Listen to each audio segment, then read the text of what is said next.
We lived our lives, and we lived our lives while treasuring those that came before us, and that you can do both at the same time, and you can pave your own way too. Joining us on this episode. You got walls and a roof. Well, for the people living their life like a movie. Real talk between real sisters. Hey, step siblings. Welcome back to Between Sisters Podcast. Hey, step siblings. I'm Corinne.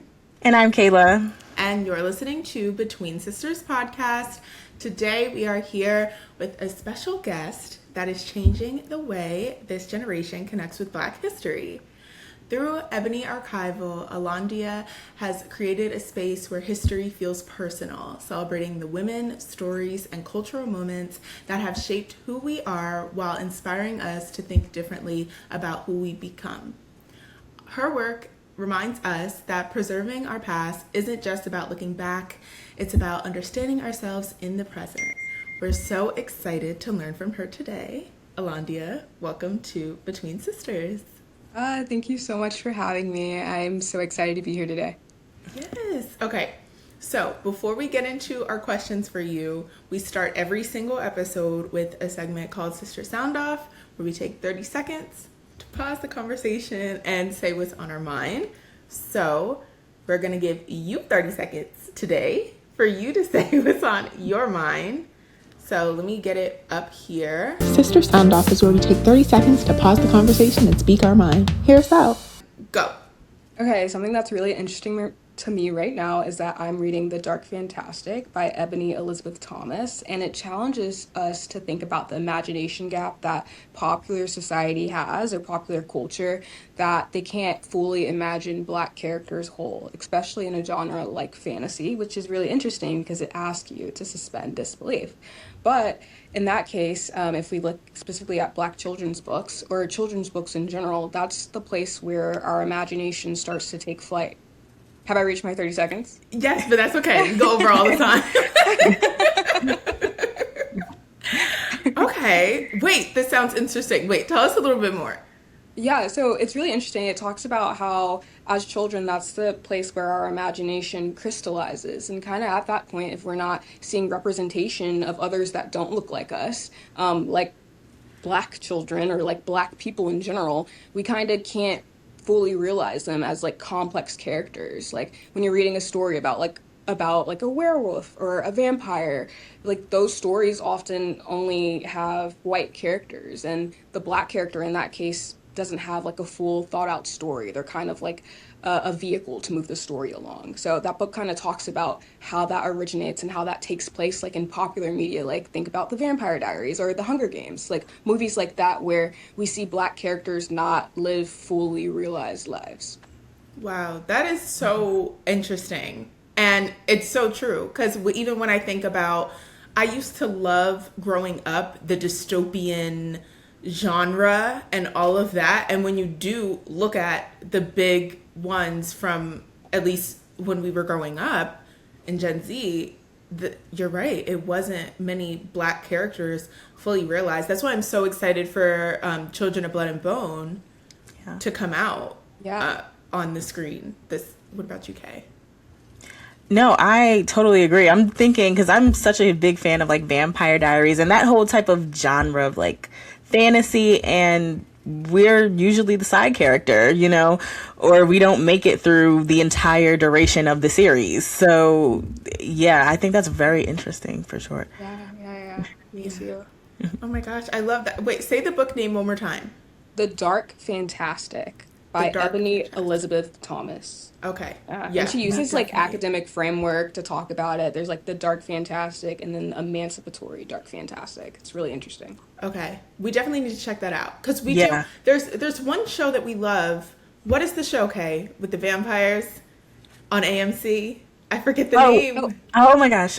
Interview with a Vampire. Interview with a Vampire. Yes. Which I feel like is doing a good job of having Black characters in the forefront. Okay, yes. I'm already loving where this is going. Okay.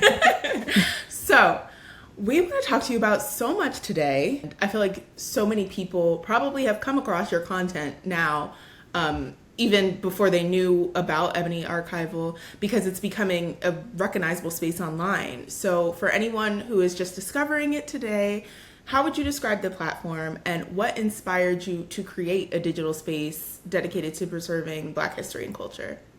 Oh yeah, of course. So I would describe Ebony Archival as an interactive history book for Black women.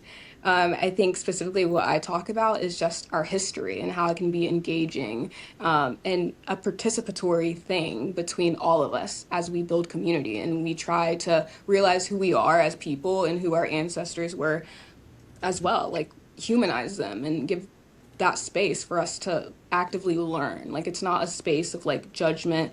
When I come on my page and I'm sharing something, it's because I'm actively learning it in real time. It's not like, ooh, look what I know and you don't. It's like, oh my gosh, did you know this?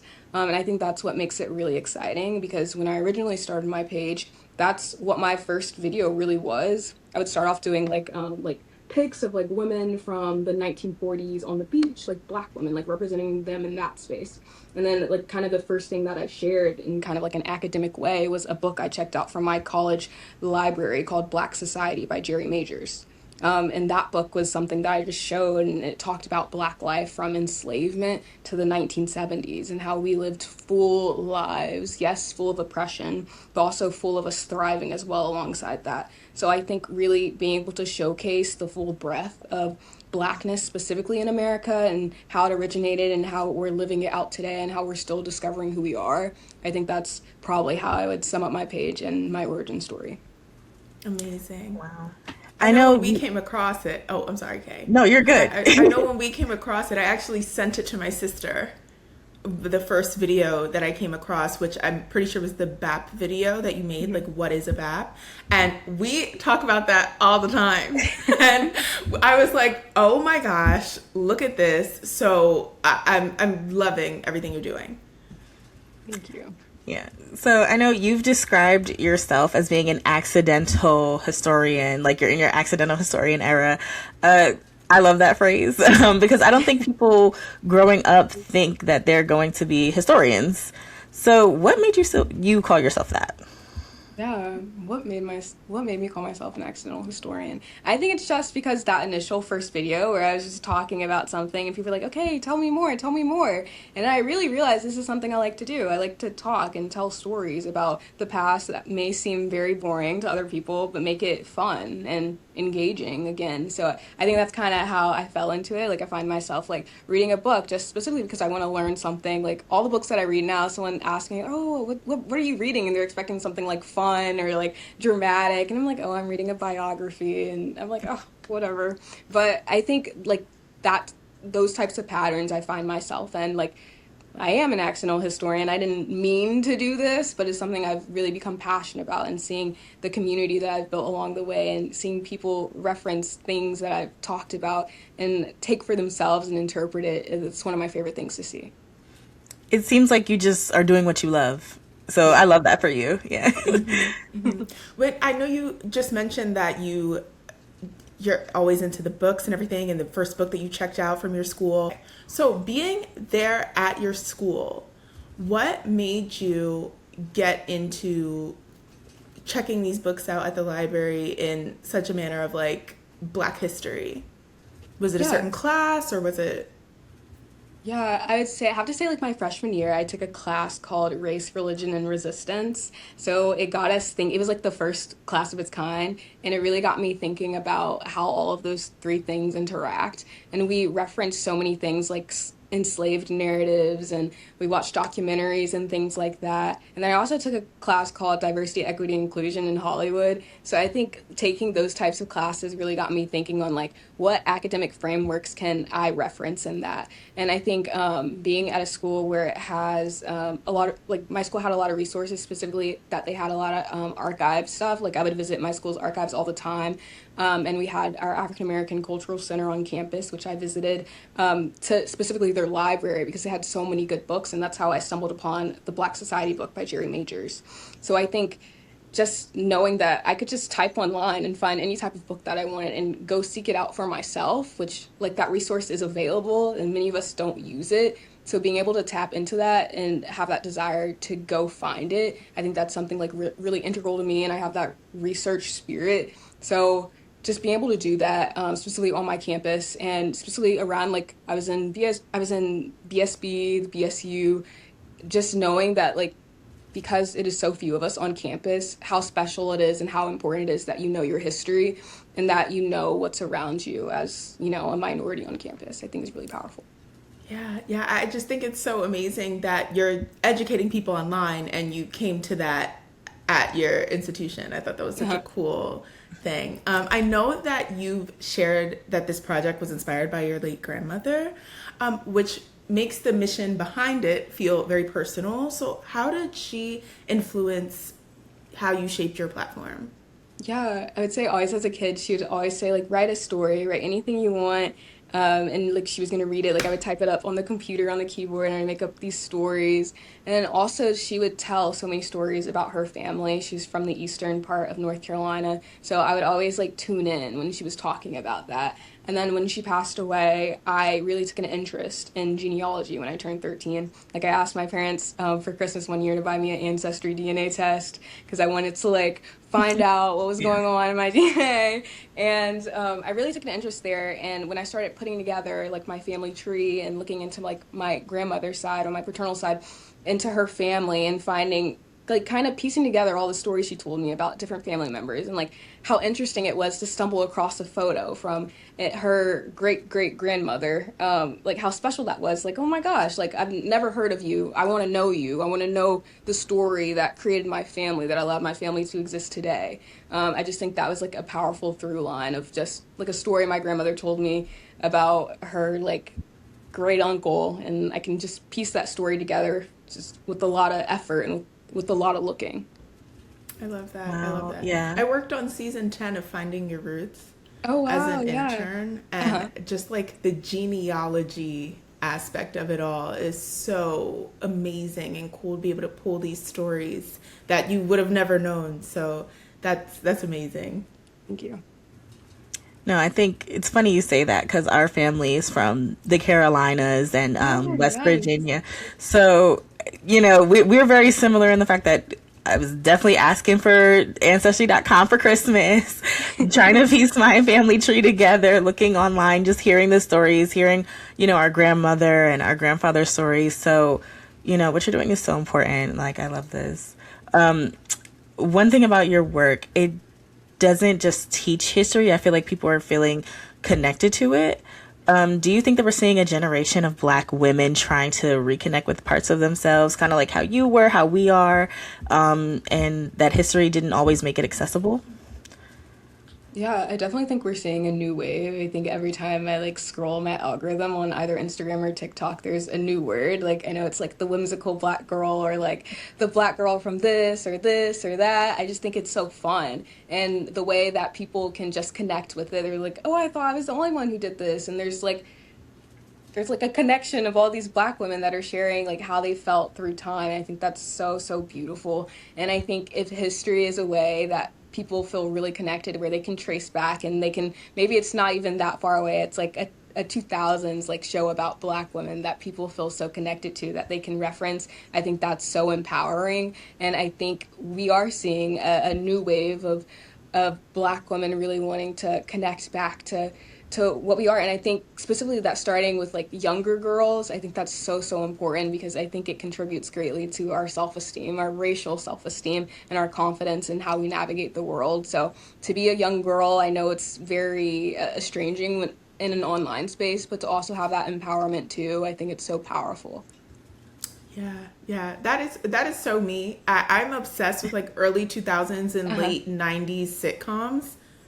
Anyone is my comfort show. I Yes. find the character who I relate to and I just watch it over and over. So I totally get that. And I love like the Gilded Age and like Yes. seeing the characters there and how they stop. I can go on and on about just like references in media that I love, that I am kind of feeling connected to lately.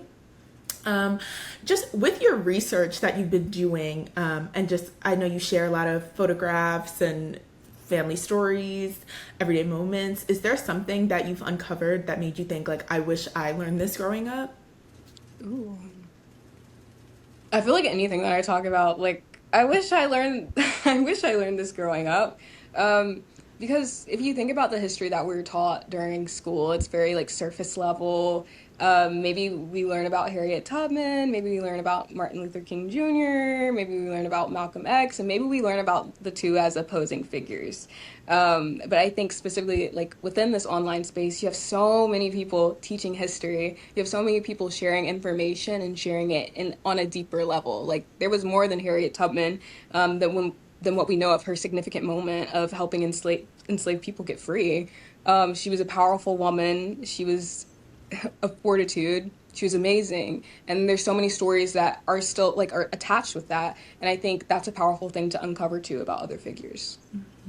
Yeah, I felt that going, I don't know if you visited the African American Museum in the Smithsonian Of in course. DC. Yeah. I went to college in DC and I would go there sometimes to just like look around. And some of the stuff that I would see, even like about Harriet Tubman and like the garments that they had that were hers and things of that nature, I was like, oh my gosh, there are so many things that were left out that we didn't know that were preserved. So yeah.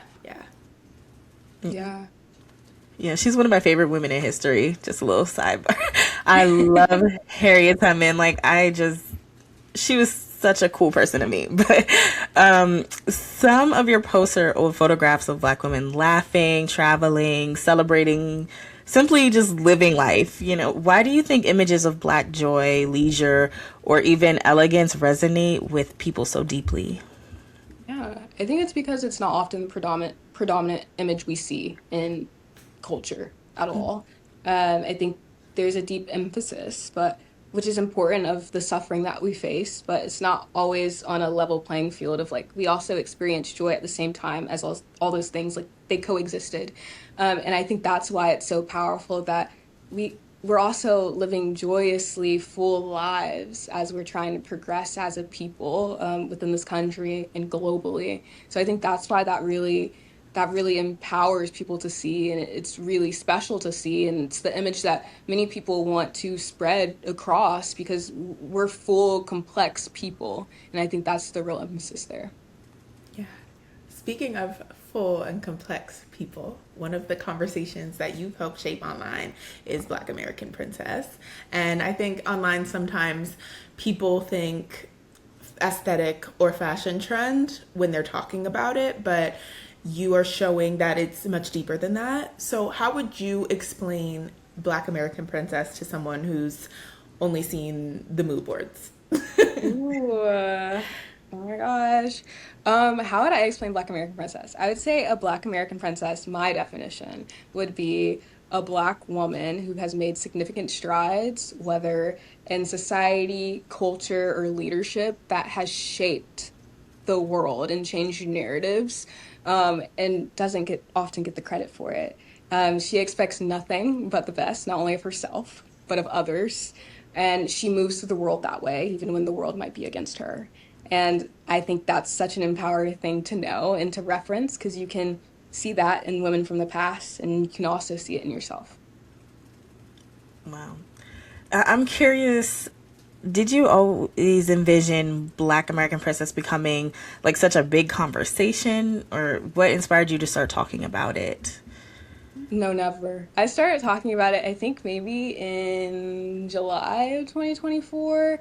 I remember I had found the book because I was working on a project for school about Black debutantes and historically Black vacation spots. And remember I was trying to put together a list of references because I had assignment to submit. And I remember stumbling across this book on like Google Scholar. And I was like, what is this? And I was like, this is so interesting. This is so amazing. And I just couldn't fit it within my project. So I just kept it in my back pocket to reference.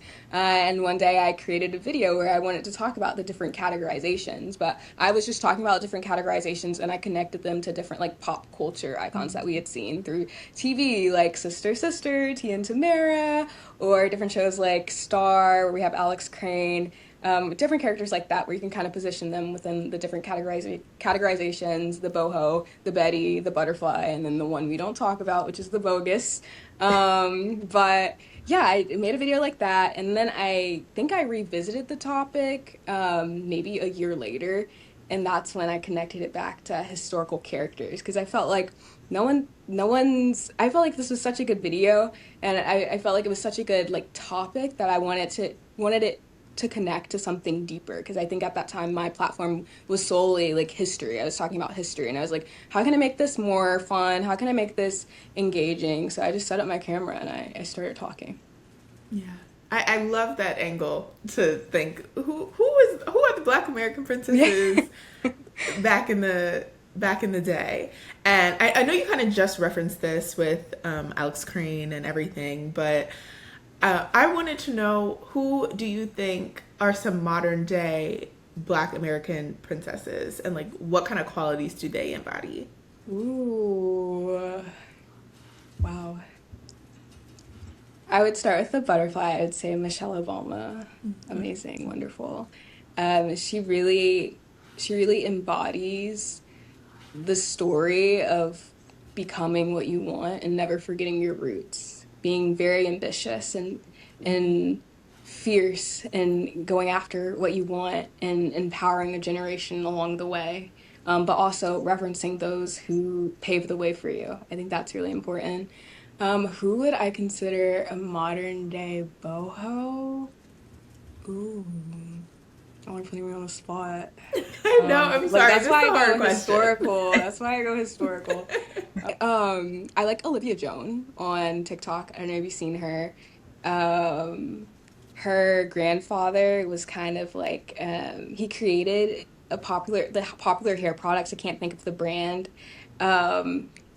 So I would consider her, because she has all of her grandmother's old like outfits and jewelry, and I want to say she's a photographer, and I think she's just like living life, and it's so cool to see her on social. In terms of a Betty, a modern day Betty, who would I consider?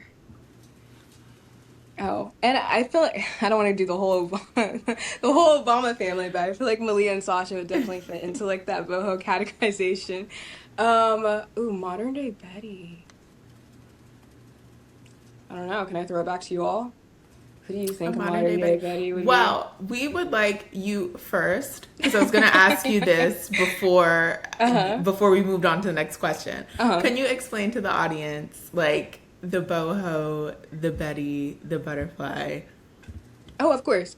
So the Betty is like the quintessential B.A.P. She's what you would consider prim and proper. She tries to put on this facade of success, never letting the world see her sweat or her struggles. She comes from usually a very privileged family, like middle class, upper middle class. And she's kind of like that preppy, prim and proper. That's how I would imagine her. And then the boho, she's very artsy. She's very in touch with more so the social justice side. She doesn't really care for any status quo or any expectations that her family may put on her. She wants to follow her hopes, dreams, and her ambitions, and her style really reflects what she wears. Now, a butterfly can transform at any moment. She kind of has like kind of a Cinderella story background, and usually her catalyst is college, where she's introduced to a Betty or a boho, and she can turn into either one, but one important integral part for her is she never forgets her roots. She clings to them, she remembers where she comes from, but she moves. Okay, thank you so much. Okay, now that we've gotten the rundown, I think that a Betty would maybe be a Blue Ivy. Oh, okay. That's a good one. A Betty, you know, she's her family, everyone, her mom, her dad, her aunt, her grandmother, everybody has made strides and done big things, and now she's kind of now stepping into her own as a young lady, and figuring out what she wants to do and her passions. So I would say Blue Ivy. That's a good That one. was a really good one. Yeah, that's a good one. That one. Thank you guys. You know, Beehive clocking in. You know, when you said butterfly, it honestly made me think of all of the young women, including myself, but all the young women who go to HBCUs. Because I went to one, Corinna, you went to one, and I feel like we've all, I shouldn't say all, but a lot of women that I know at least, and I know I have myself, have experienced a moment of kind of being like, wow, like when you're immersed in so much Black history. You know, I think that butterfly moment does happen, you know, for just our personal lives. Like, so it kind of made me think of myself, and that's probably like a cheat, right? But it did make me think of it did because I'm like, I feel like I had a butterfly moment when I went to college. Like, I was like, wow. And, you know, my history is so important to me, and my lineage of just learning more about Black women and just Black culture in general. So I know a lot of people can just relate to you know, being a butterfly or things like that. Yeah, I think that especially for you because Kayla and I like grew up in a predominantly white area. So I think that maybe when you did go there, it was like a butterfly moment for It you. was. It was for sure. It definitely was. Yeah. Something that I appreciate about your work is that it reminds us that history isn't just about remembering names, it's about carrying stories forward. So, why is it so important that we continue to preserve and pass these stories down of these women that you're sharing? Yeah, I think it's really important. I just think there's so much changing happening within the world, within our country right now, especially in regards to history and making sure it stays protected. I think it's just quintessential that us as Black women, as Black people, really take on that task of making sure that we remember our stories. And when I say our stories, I'm not typically referencing like Black history overall, but like our personal histories, like our personal family history is equally as important as all of that. And I think that's something that we should cling to because it reminds us of who we are and what we've gone through and what we continue to face. And I think it's just powerful that we can reference that. And I think what's even more powerful is that we discover that it's something that we can reference along the way. Amazing. Okay. You spent so much time preserving stories of the women who came before us. What do you hope future generations will say about the Black women of today?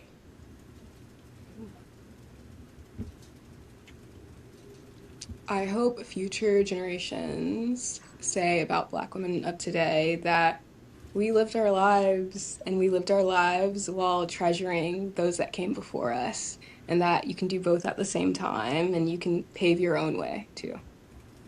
Yeah, yeah. I know for me, I think that in today's society, we are seeing a lot of things that are repeated from history, right? We're seeing kind of like a cycle happening. And I think that it's lovely to see that the women before us, we have so much more in common than we do not. Because, yes, they were going through hardships, but we see them happy, sad. We see all types of them. We see different economical statuses. We see so much from them. And I think that seeing them being so diverse and seeing us being so diverse too helps us feel connected. So I just hope that they feel connected to us in the same Yeah. way. Yeah, yeah. What do you hope someone feels and takes away after spending time looking at your content? I hope they feel empowered to go learn. I never just want it to be something that they watch. I want it to be something that they interact with. Like, huh, she said that, and they look it up for themselves. I always say, like, my favorite thing is when someone likes to start an argument in my comments, because I think it just shows that, like, they're actively participating in the conversation. Like, they may be like, oh, like, I may say something about Anna Julia Cooper, and like her theory, and they may like, oh, I've studied Anna Julia Cooper, like I don't think that's what she meant. I'm like, okay, like I want to hear what you're saying because other people also want to hear what you're saying too, and I think it's a space to learn. Like I love when people are interacting with my comments saying, oh, my interpretation of this is this. Like that's so powerful, and I think that's what I want my videos to be. I never just wanted to be, okay, she said that. Like no, like interact with me, take it a step further, and and try to interpret it in a different way for yourself, or try to share it in a different way to others. I think that's just really something that's very important to me when I make a video. Yeah, yeah. Who I are some, I will like, say, oh, oh, I'm sorry. no, go ahead. No, but I will say when my first time on your page and seeing, your videos, I did feel that way where I was like, wait, I want to learn more now. There are so many women who I didn't even know about, and I'm like, wow, I need to do my work now because now I'm slipping. I need to know. So yeah, I definitely will say your page was definitely inspiring to me to do my research and do my homework. For sure, because I love a good research. Even the book you were speaking about, the B.A.P book, that was the first time I had seen it on your page. Yeah. So I was like, oh, okay. That's when I like looked into more things about it, because whenever I saw B.A.P at first, it was that the aesthetic of it all, right? So it just made me think, go deeper, which I love. I love going deeper, which is probably why we have a podcast. So that is what I got from your page. I wanted to know quickly, who do you think are some BAPs that every Black woman should know? Yeah, I would say Nanny Helen Burroughs. She made such powerful strides within education and pioneering it specifically for Black women, like during Jim Crow, right after emancipation. And I think also Nanny Helen Burroughs also faced so many struggles with colorism, in particular as a dark-skinned educator, and that not wanting to be shown by like Black leadership as a whole. She really pushed for that. I think also another BAP I would recommend is Jessie Williams DePriest. I try to sneak her in like every video because I think she just has something that we should all know about. She was the wife of the first Black congressman elected to Congress after Reconstruction. So within the 20th century. And she was invited to a tea by Lady Hoover in 1929.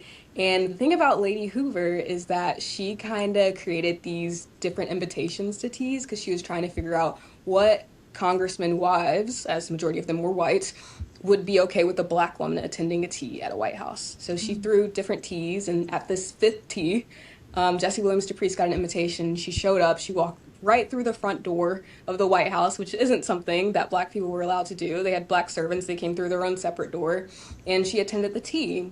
And I always talk about it this way, she just wanted to wear a nice outfit. She had a nice hat. She had a purse. She had a flowing skirt. Maybe she wanted to gossip with the wives. Maybe she just wanted to be out and show off her outfit. She's leaving the house. She's partying.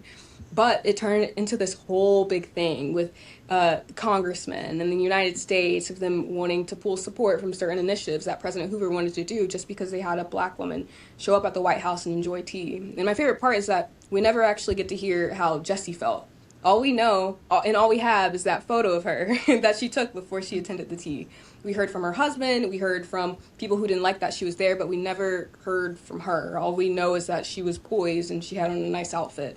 And I think that's kind of a common theme of people create these narratives around Black women, and we never truly ever get to tell our own stories. But when we do, it's so powerful.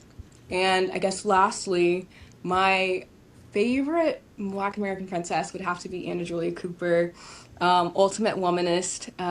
She has a book called A Voice from the South, which she wrote in 1892, which I think is just wow. And she talks about this thing called triple consciousness, as we hear about W.E.B. Du Bois, where he talks about double consciousness, but she talks about triple consciousness as a way of race, gender, and class, and just being a Black woman from the South, and how interesting that experience is. And she talks about slighted womanhood. And she talks about the necessity for lifting up Black women because it will lift up the race as a whole. So those would be my top 3 BAPs of history. That is a good top 3. Yeah. That is a good top 3. Okay, because I'm some of those stories I didn't know, so I'm already ready to dive more in deep to it. Yeah, I'm already okay, I have a few new books I need to read. Before we let you go, we want to keep up with everything you're doing. We want our listeners to keep up with everything you're doing. Where can they find you? What are your pages? Yes, you can find me across TikTok, Instagram, Facebook, Threads, Substack, Ebony Archival. Amazing. Thank you so much for speaking to us today. We so enjoyed this conversation. We were so excited about this conversation, and we just hope that everyone can educate themselves on this topic and come to your page and learn more and discuss and Yes, all of those please. things. And at the So, very least, just be excited about their own, history. Because I love that you said that, like, even just going back and thinking about your own history, I think it's important. So I think it's really cool what you're doing. Yes, thank you. So thank you so much. Everyone, please do not forget to subscribe to this channel and follow on Spotify and Apple Podcasts. Comment down below, what do you think? Who are your favorite BAPs? Let us know. And if you're a BAP, let us know why. Okay? Because we want to know. We want to know the girls. Thank you guys so much for watching, and we'll see you next time. Bye. Bye.